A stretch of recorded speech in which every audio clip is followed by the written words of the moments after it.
Hello प्यारे बच्चों, जय हिंद।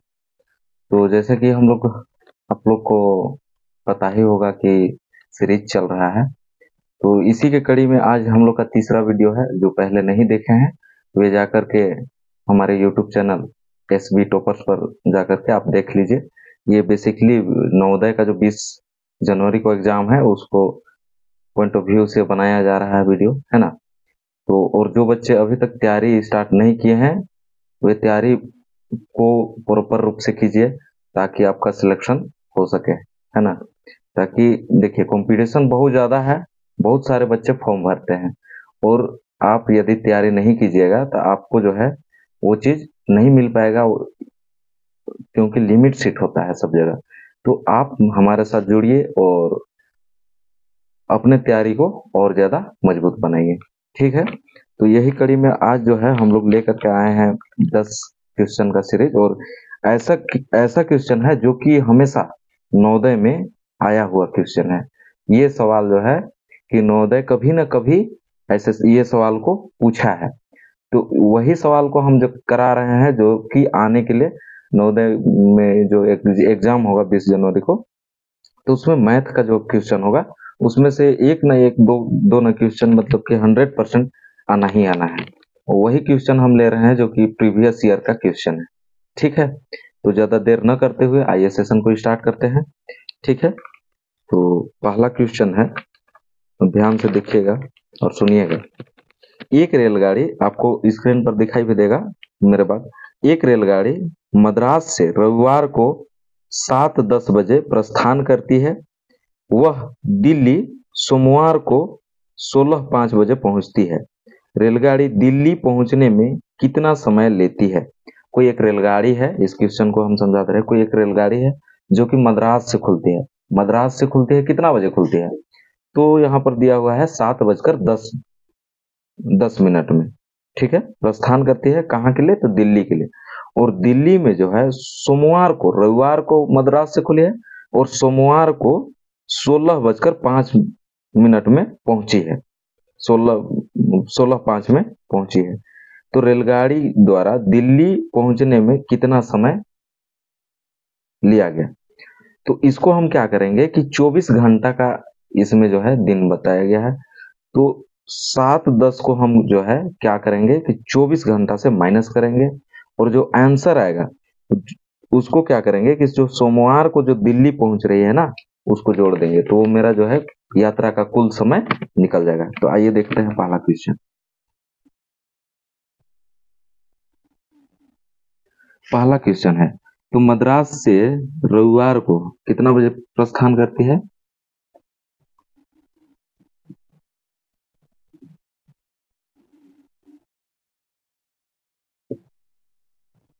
प्रस्थान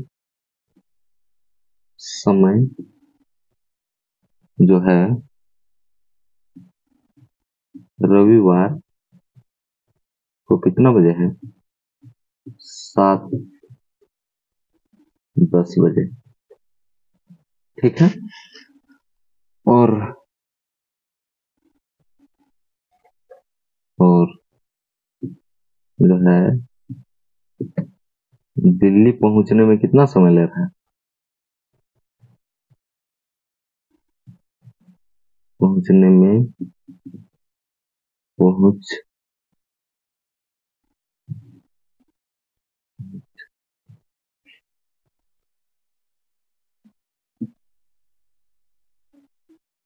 इसको ऐसे लिखते हैं, दिल्ली सोमवार सोमवार को 16:05 पहुंचती है, ठीक है।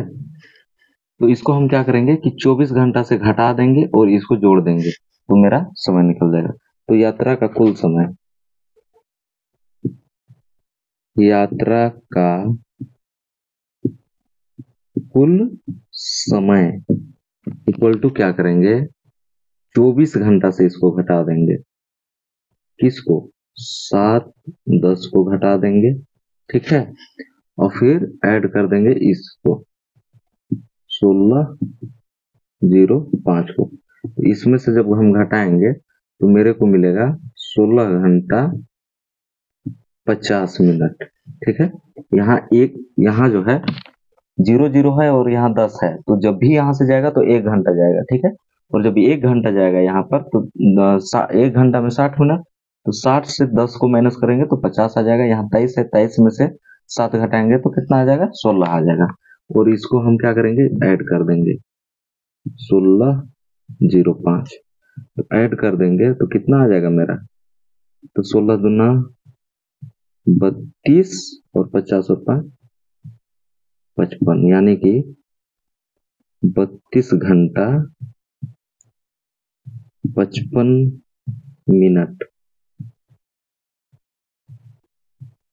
मिनट का समय लगा है, और ये मेरा क्या हो जाएगा, आंसर हो जाएगा। ठीक है, देख लिए। तो आइए अगला सवाल देखते हैं। एक रेलगाड़ी की लंबाई 150 मीटर है। यदि गाड़ी की चाल 60 किलोमीटर प्रति घंटा हो तो कितने समय में वह टेलीग्राफ के एक खंभे को पार कर जाएगी। तो जब भी ऐसा सवाल रहेगा, ये रेलगाड़ी से संबंधित है, तो देखिए कोई आदमी को या कोई पेड़ को या कोई बिजली के पोल को अगर कोई रेलगाड़ी पार करती है, तो चूंकि वो नगण्य होते हैं रेलगाड़ी के सामने, इसीलिए जो है रेलगाड़ी खुद को पार करती है। तो जब खुद को पार करती है तो रेलगाड़ी की जो लंबाई होती है उसी को हम कुल दूरी मान लेते हैं। ठीक है, और उसी से हम समय निकालते हैं। ठीक ना, दूरी है और चाल दिया हुआ है, तो हम वहीं से निकालते हैं। आइए देखते हैं दूसरा क्वेश्चन।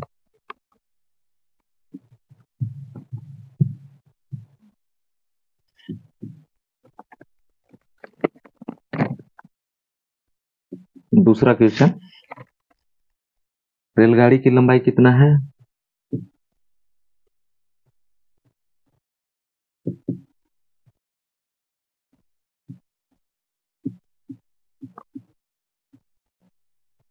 लंबाई जो है 150 मीटर है। ठीक है, और रेलगाड़ी की चाल क्या है, तो चाल है 60 किलोमीटर प्रति घंटा। ठीक है, तो हम अभी जैसे बताए कि रेलगाड़ी जो है अपनी ही दूरी को पार करती है। ठीक है, तो हमको समय निकालना है कि वो आदमी को पार करने में कितना समय ले रही है। आदमी है ना, नहीं, टेलीग्राफ के खंभे को पार करने में कितना समय ले रही है। तो देखिए, टेलीग्राफ खंभे को पार करने में लगा समय इक्वल टू क्या हो जाएगा, समय बराबर क्या होता है, दूरी बटा चाल होता है ना। तो दूरी मेरा यही हो जाएगा 150 और चाल जो हो जाएगा 60। यहाँ पर ध्यान दीजिएगा, ये मीटर में है और चाल जो दिया है किलोमीटर प्रति घंटा में दिया है। तो इसके लिए हमको क्या करना होगा, ये जो चाल है उसको हमको मीटर प्रति सेकंड में बदलना होगा। इसीलिए इसके साथ में हमको 5/18 को भाग देना, गुना करना होता है। ठीक है, तो ये जो 18 है ये कट करके कहाँ चला जाएगा, ऊपर में चला जाएगा। ठीक है बच्चा, तो अब देखिए कीजिए, तो ये 0 से ये 0 कट गया, 5 तिया 15, 6 दूनी 12, 6 तिया 18, यानी कि 3 तिया, तो 9 सेकेंड लगेगा। उस खंभा को पार करने में रेलगाड़ी द्वारा कितना समय लगेगा, तो 9 सेकेंड लगेगा। ठीक है, उम्मीद करता हूँ समझ में आ रहा होगा, और नहीं आएगा तो वीडियो को दोबारा से देखिए, अच्छे तरीके से आएगा। आगे देखिए, यदि एक साइकिल सवार 5 घंटे में 50 किलोमीटर की दूरी तय करता है तो उसकी औसत चाल ज्ञात करें। तो औसत चाल क्या होता है, कुल दूरी बटा कुल समय, वही तो मेरा औसत चाल निकल जाएगा। ठीक है, तो आइए देखते हैं तीसरा सवाल।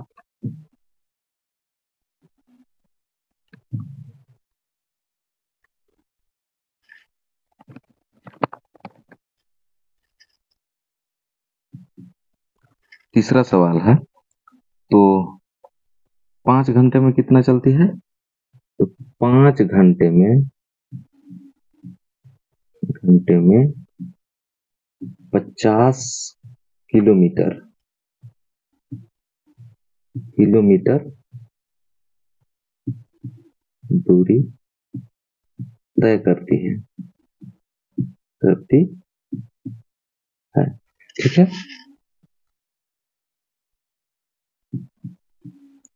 करती है। तो इसीलिए औसत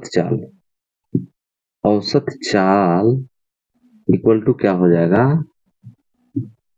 कुल दूरी बटा कुल समय। कहने का मतलब यही होता है कि प्रत्येक घंटा जो है उसकी चाल क्या है, उसी को हम औसत चाल कहते हैं। तो देखिए, तो कुल दूरी मेरा कितना है? 50 किलोमीटर है और समय 5 घंटा, तो कितना आ जाएगा? 10 किलोमीटर। यही मेरा क्या हो जाएगा बच्चा? आंसर हो जाएगा। ठीक है, देखिए इतना छोटा छोटा सवाल है, सहज सहज है, और यही सब आता है क्वेश्चन में। ठीक है, आगे देखिए, यदि यदि नवीन 2 घंटे में 9 किलोमीटर की दूरी तय करता है तो 30 किलोमीटर चलने में उसे कितना घंटे लगेंगे? ये मेरा चौथा सवाल है, आइए देखते हैं।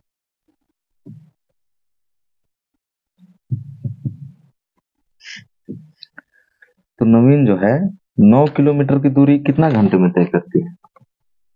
चौथा सवाल है ना।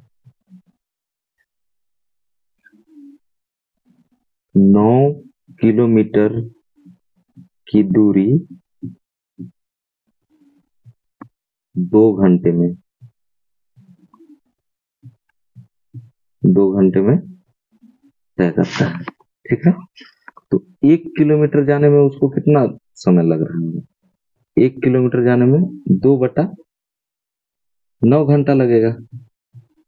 ठीक है, तो इसीलिए हमको कितना किलोमीटर जाना है? 30 किलोमीटर। 30 किलोमीटर जाने में जो है 2/9 क्या हो जाएगा? 30 हो जाएगा। तो 3×3 = 9, 3×3 10×20/3, 3×6 = 18, 2/3 घंटा। ये मेरा समय निकल जाएगा। ठीक है, यानी कि 9 किलोमीटर जाने में 2 घंटा लेता था, तो 1 किलोमीटर जाने में 2/9 घंटा टाइम लिया है। तो 30 किलोमीटर जाने में तो 2/9 × 30 कर देंगे। ठीक है, तो मेरा ये निकल जाएगा 6.2/3 घंटा। ठीक है, उम्मीद करता हूँ कि ये सवाल भी आपको बहुत अच्छे तरीके से समझ में आ रहा होगा। नहीं आ रहा है तो एक बार स्क्रीनशॉट भी ले सकते हैं। ठीक है, आगे देखिए पांचवा। एक रेलगाड़ी 1 किलोमीटर लंबे पुल को 2 मिनट में पार कर जाती है। यदि रेलगाड़ी की लंबाई पुल की आधी हो तो रेलगाड़ी की गति क्या है? देखिए, ये रेलगाड़ी से ही संबंधित है ज्यादा क्वेश्चन। देखिए, इसको भी निकालते हैं हम लोग।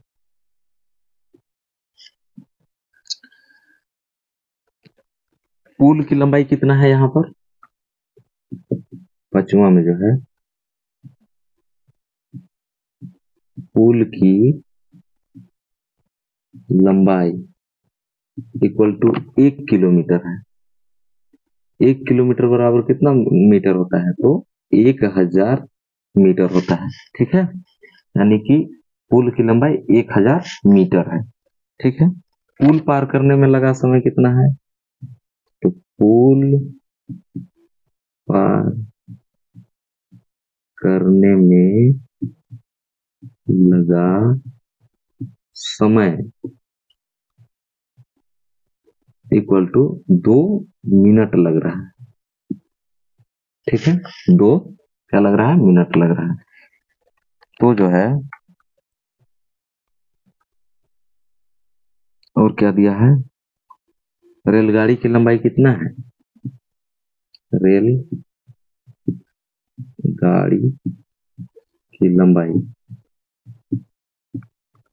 की लंबाई जो है हमको कहता है कि पुल की लंबाई का आधा, यानी कि पुल की लंबाई यदि 1000 मीटर है तो इसका आधा कर देंगे हम, तो ये कितना 500 मीटर आ जाएगा।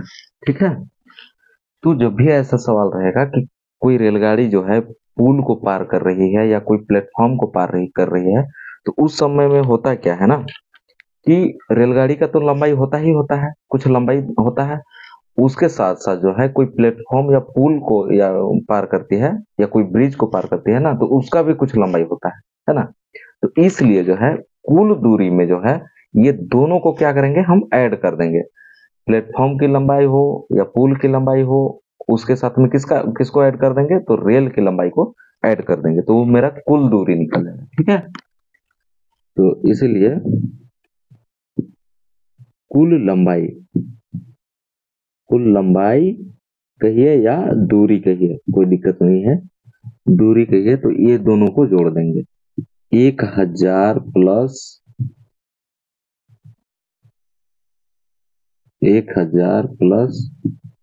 500 मीटर, यानी कि कितना 1500 मीटर, ये मेरा कुल दूरी हो गया।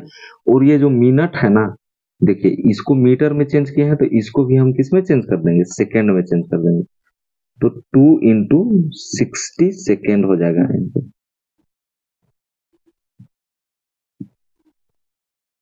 ठीक है, सेकेंड। अब हमको क्या निकालना है यहाँ पर, तो यहाँ पर हमको निकालना है रेलगाड़ी की चाल। तो इसीलिए रेलगाड़ी की चाल बराबर क्या हो जाएगा, दूरी बटा समय हो जाएगा। ठीक है, तो दूरी कितना है रे बाबू, तो इतना है, समय कितना है, सेकेंड वाला लेंगे क्योंकि ये ऊपर में मीटर है, तो 2 इंटू 60 सेकेंड हो जाएगा। ठीक है, लेकिन उत्तर में देखिएगा आप, तो उत्तर में जो है आपको दिखाई देगा किलोमीटर प्रति घंटा में। ठीक है, तो किलोमीटर प्रति घंटा में चेंज करने के लिए हम क्या करेंगे, इसको पहले कर लेते हैं, इसको पहले हम कर लेते हैं, उसके बाद हम किलोमीटर प्रति घंटा में उसको क्या कर देंगे, चेंज कर देंगे। ठीक है, या अभी कर देते हैं 18 बटा कितना 5 से, तो काट दीजिए, 6×12 छतिया 18, 5 दिया 15, यानी कि यहाँ इतना बच गया, तो 15×2 = 30, तो कितना बचा मेरे पास, 15 इंटू 3 इक्वल टू 45 किलोमीटर प्रति घंटा हो जाएगा मेरा चाल। ठीक है, उम्मीद करता हूँ कि आपको ये सवाल समझ में आ रहा होगा। चलिए आगे देखते हैं हम लोग छठा सवाल।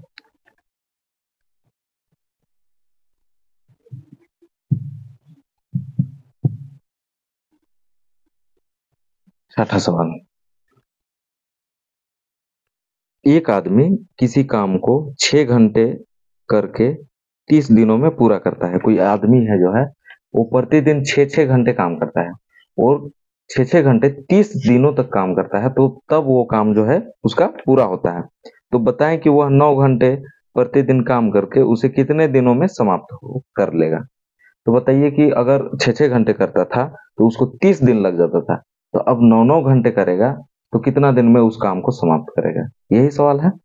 तो इसको हल करने के लिए हम क्या करेंगे कि 6-6 घंटे तो काम कर रहा था, लेकिन उसका 30 दिनों का कुल कार्य कितना हुआ, उस कार्य को हम 9 घंटा से क्या करेंगे, भाग दे देंगे, तो मेरा समाप्त होने का दिन निकल जाएगा। आइए करते हैं, देखिए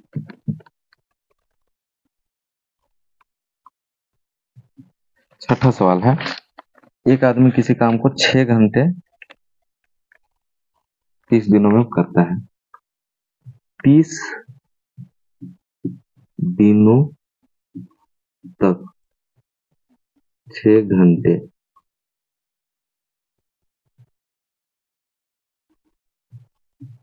घंटे प्रतिदिन प्रतिदिन कार्य करता है। ठीक है, तो इसीलिए क्या करेंगे, कुल कार्य हम निकाल लेंगे। तो कुल कार्य होगा क्या कि मान लिया कि 6-6 घंटे कर रहा है, तो 6-6 घंटे 30 दिन कर रहा है, तो वही मेरा कुल कार्य निकल जाएगा, क्योंकि 30 दिन जो काम किया है 6-6 घंटा, तो वही ना मेरा कुल कार्य होगा। तो 30 × 6 ये मेरा क्या हो जाएगा, कुल कार्य हो जाएगा। अब इस कुल कार्य को क्या करना है कि जो है 9 घंटे प्रतिदिन काम करा करके इसको खत्म करना है। तो देखिए, इसीलिए 9 घंटे प्रति दिन कार्य करने पर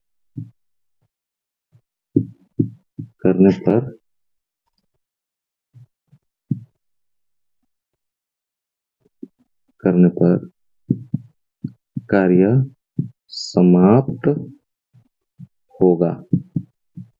ठीक है, देखिए ये 9 घंटे कुल कार्य कितना है 30, और ये हो जाएगा 6, और 9 घंटे कर रहा है तो 9 से हम भाग दे देंगे।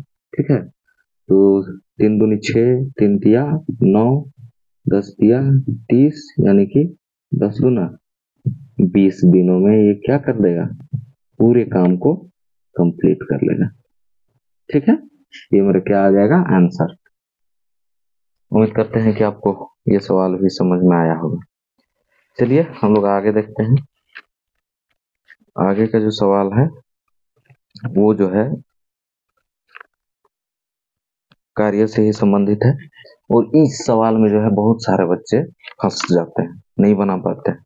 तो आइए हम लोग इसको बेहतर तरीके से समझते हैं और बनाते हैं, ताकि अगर ऐसा सवाल आ जाए तो गर्दा उड़ा देना है। ठीक है, आइए।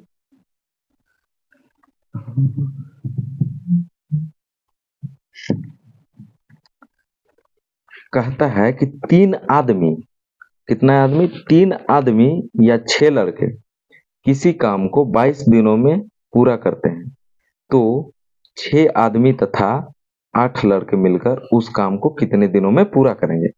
तो यहाँ पर जो है कार्य क्षमता वाला आ जाता है, 3 आदमी को लेना है या फिर 6 लड़के को लेना है।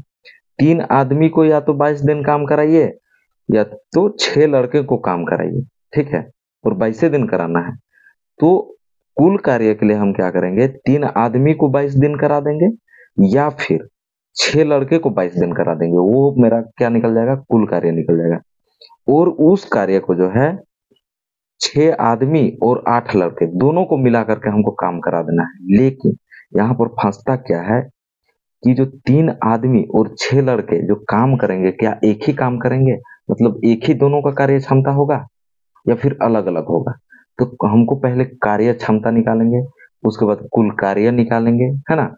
उसके बाद जो है हम 6 आदमी और 8 लड़के से उस कार्य को कराएंगे। ठीक है, तो आइए देखते हैं 7वां सवाल। तो जो है 3 आदमी को हम मैन लिख रहे हैं ना, ए मैन, मैन के लिए यहाँ पर डिनोट कर देते हैं M4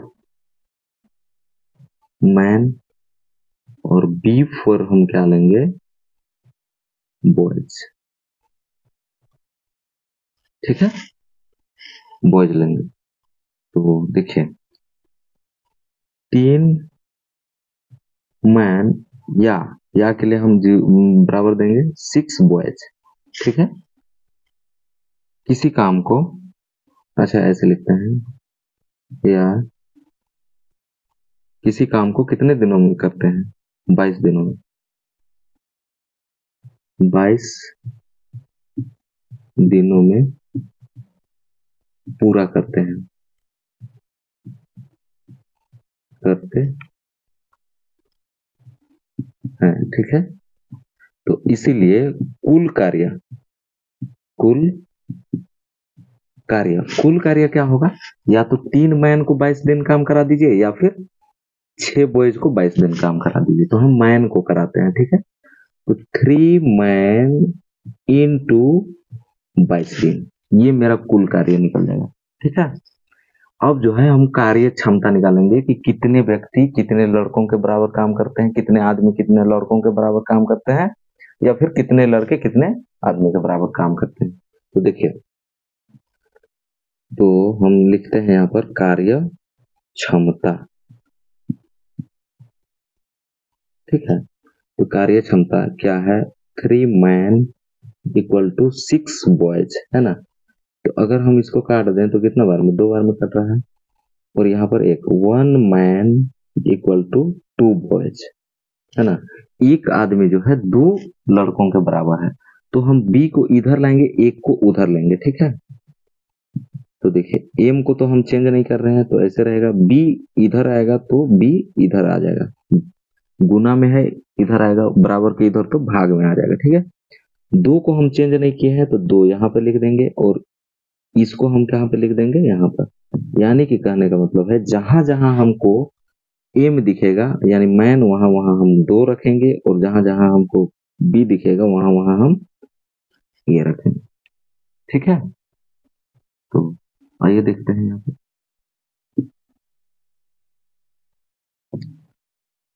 इसीलिए जो है अब जो है हमको क्या करना है, इसका पूरे कार्य को कितने दिनों में किससे किससे कराना है, 6 आदमी और 5 बॉय से कराना है ना।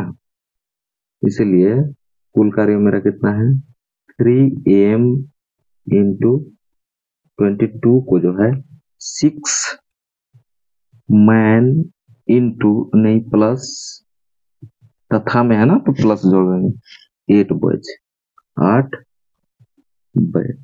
अब जहां जहां एम दिख रहा है वहां वहां हम 2 रखेंगे, और जहां जहां बी दिख रहा है वहां वहां 1 रखेंगे। तो देखिए 3 गुना 2,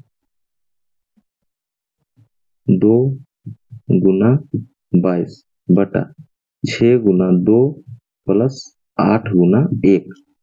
अब इसको जो है हम गुना नहीं करेंगे, देखिए अगर गुना करेंगे तो टाइम भी वेस्ट होता है, और प्लस में इससे हमको भाग देना है, तो हम अलग अलग ही रखेंगे, ठीक है। 3 गुना 2 गुना 22 बटा 6 गुना 12 और 8, 12 8 20 हो जाएगा, 10 दुना 20 हो जाएगा, और 2 5 10, 11 दूनी 22, 11 तिया 33 बटा 5 आ जाएगा, 5 छका 30, 3/5 दिनों में समाप्त कर देगा। ये मेरा क्या आ जाएगा, आंसर आ जाएगा, ठीक है।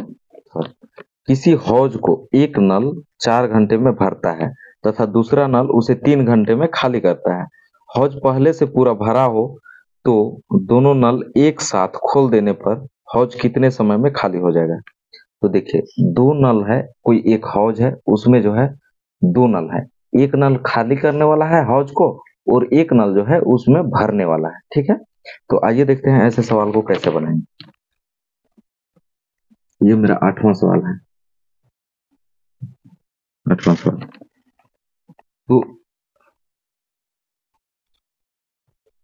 ये जो नल है, हम नल ए मान लेते हैं एक नल को, ये जो नल है, ये नल 4 घंटे में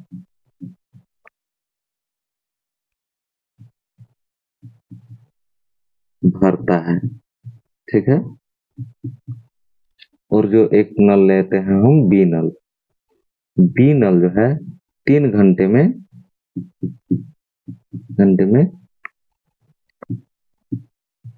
खाली करता है। जब भी ऐसा सवाल रहेगा ना दोस्त, तो उसको हम क्या करेंगे ना, कि देखिए हौज का जो क्षमता है वो तो दिया नहीं है, तो पहले हम हौज का क्षमता निकालेंगे। हौज का क्षमता कैसे निकालेंगे, तो इन दोनों का एलसीएम ले लेंगे, वही मेरा हौज का क्षमता होगा, ठीक है। और उसके बाद जो है प्रत्येक घंटे उन लोग कितना कार्य करता है उसको निकालेंगे। तो देखिए ऐसे जैसे जैसे हम कर रहे हैं वैसे वैसे ए और बी लिखेंगे। ए जो है 4 घंटे में करता है, एच मान लेते हैं, और बी जो है 3 घंटे में करता है। इन दोनों का एलसीएम 4 तिया 12, अगर जो है 12 लीटर का टंकी होता तो उस वक्त में जो है 4 से हम इसको भाग देंगे तो कितना, 4 तिया 12, यानी कि प्रत्येक घंटा 3 लीटर प्रति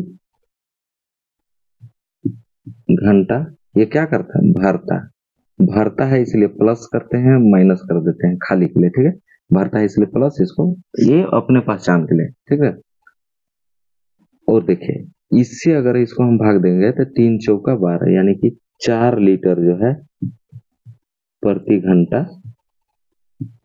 खाली करता है, क्योंकि ये माइनस में है तो खाली करता है। अब देखिए हौज जो है पूरा भरा हुआ है, हौज जब भरा हुआ है उसके बाद दोनों को चालू किया गया है ना। तो देखिए 3 लीटर ये वही घंटा में डाल रहा है और वही घंटा में जो है ये 4 लीटर बाहर निकाल दे रहा है। तो बताइए कि हौज पहले से भरा हुआ है, ठीक है, और 3 लीटर जो है ये डालता है और 4 लीटर ये निकाल देता है। नल बी जो है 4 लीटर निकाल देता है, तो 3 लीटर तो वही उसी को निकाल रहा है जो तत्काल में डाल रहा है, ठीक है, नल ए। लेकिन जो हौज में पहले से जो पानी भरा हुआ है उसमें से 1 लीटर हमेशा बाहर निकालेगा प्रति घंटा। तो प्रति घंटा जो है जब बाहर निकालेगा तो कितना निकालेगा, ठीक है। तो उसको देखिए, तो प्रति घंटा पानी बाहर, यहाँ पर लिख लेते हैं नल बी द्वारा, नल बी द्वारा, नल बी द्वारा प्रति घंटा पानी बाहर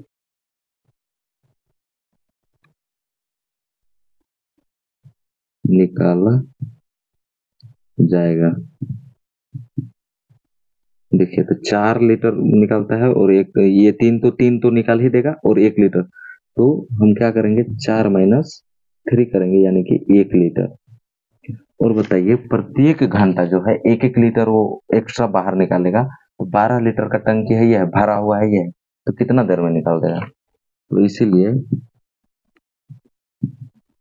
हौज खाली, हौज खाली करने में लगा समय इक्वल टू क्या हो जाएगा, 12/1।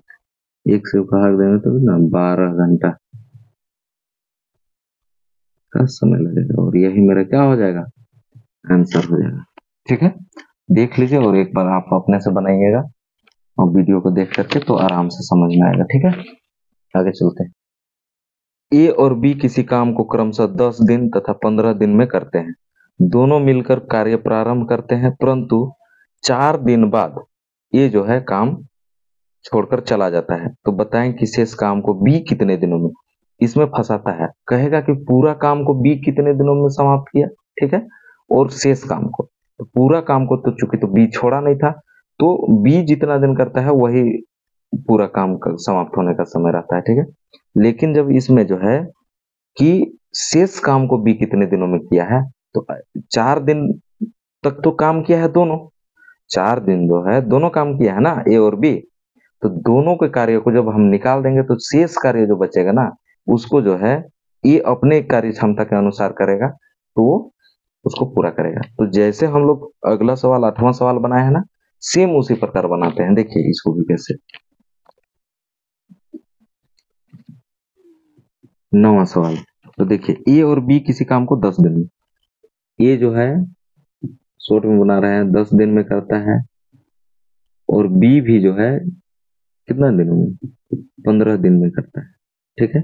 लेकिन काम कितना है वो तो पता नहीं ना है, तो काम कैसे पता चलेगा, तो इनका एलसीएम ले लेंगे हम। तो इन दोनों का एलसीएम कितना, अगर 30 काम रहता ना, तो 30 काम रहता तो 10 दिन में समाप्त करना है, तो एक दिन में कितना, 10 से भाग देंगे तो 3 कार्य, 3 कार्य करता एक दिन में, है ना।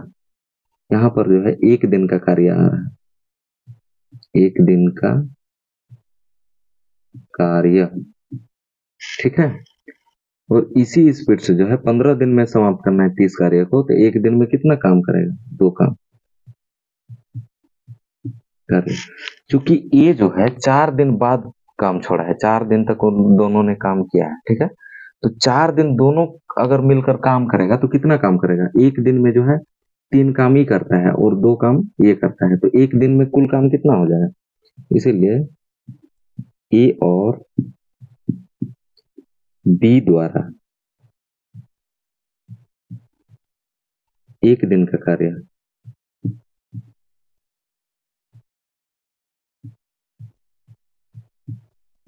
दिन का कार्य इक्वल टू क्या हो जाएगा, 3+2 = 5 कार्य, ठीक है। ये 5 कार्य एक दिन में करेगा, तो इसीलिए 4 दिन में किया गया कार्य, इसको हम बाहर कर देंगे, कितना हो जाएगा, एक दिन में 5 काम, तो 4 दिन में 4 × 5 = 20 कार्य। देखिए 4 दिन में 20 काम जो है हो चुका है, तो कुल कार्य कितना है, 30 है। कुल कार्य कितना है, 30 है। तो 30 में से जो है हम शेष कार्य निकालेंगे, इसलिए शेष कार्य इक्वल टू क्या करेंगे, 30 - 20 कर देंगे तो कितना आ जाएगा, 10 कार्य, ठीक है। ये मेरा शेष कार्य है। अब बताइए कि बी, क्योंकि ए तो चला गया है ना, तो जो बचा हुआ कार्य है उसको कौन करेगा, बी करेगा ऑब्वियसली। तो जो बी करेगा, तो बी जो है एक दिन में कितना काम करता है, 2 काम करता है, और टोटल काम कितना बचा है, 10 बचा है, तो कितना दिन में खत्म करेगा। इसीलिए बी शेष बी द्वारा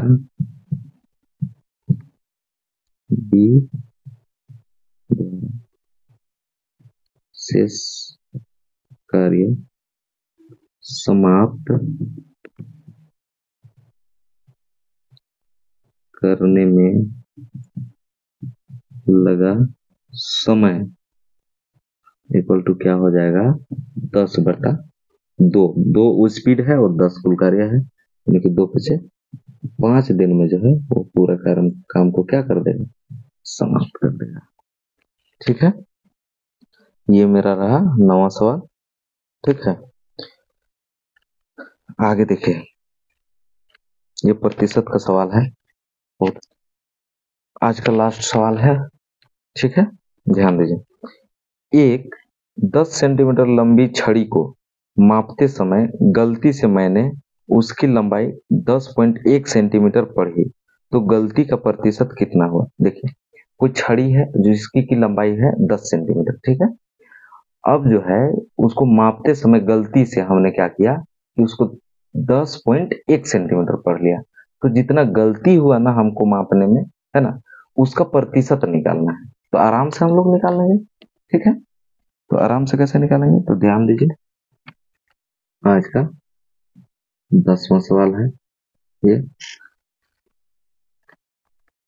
तो छड़ी का सही माप क्या है, छड़ी का सही माप क्या है, तो 10 सेंटीमीटर है ना, और छड़ी का गलत माप कितना है, 10.1 सेंटीमीटर है ना। तो गलत कितना हुआ, गलती कितना हुआ, तो 10.1 माइनस 10 सेंटीमीटर कर देंगे, तो यहाँ हमको कितना मिल जाएगा, 0.1 सेंटीमीटर मेरा गलती हो गई। इसीलिए गलती गलती प्रतिशत इक्वल टू क्या करेंगे, प्रतिशत निकालने के लिए देखिए 10 था, इतना गलत हो गया है, तो इसको हम 0.1 ऊपर लिखेंगे, कितना में से गलत हुआ है, तो 10 में से गलत हुआ है ना। और प्रतिशत के लिए क्या करेंगे, हम 100 से गुना कर देंगे, ठीक है। तो इसको काट देंगे, तो ये कितना, और जब इसको गुना करेंगे हम तो कितना आ जाएगा, 10 एकम 10, यानी कि 10, और एक पॉइंट है तो यहाँ पर पॉइंट आ जाएगा, यानी कि 1% हम क्या किए हैं, गलत किए, ठीक है। दिखाई दे रहा होगा। ठीक है, तो आज की जो वीडियो है 10 सवाल आपको बहुत हेल्प करेगा, आपका तैयारी मजबूत हो। हम उम्मीद करते हैं कि आप लोग अच्छे तरीके से तैयारी कर रहे होंगे और बहुत बढ़िया तरीके से आप अपना प्रिपेयर को और मजबूत बना रहे होंगे। ठीक है, आज का वीडियो को हम यहीं पे समाप्त करते हैं। सभी को जय हिंद और आप तैयारी खूब अच्छे तरीके से कीजिए। Thank you.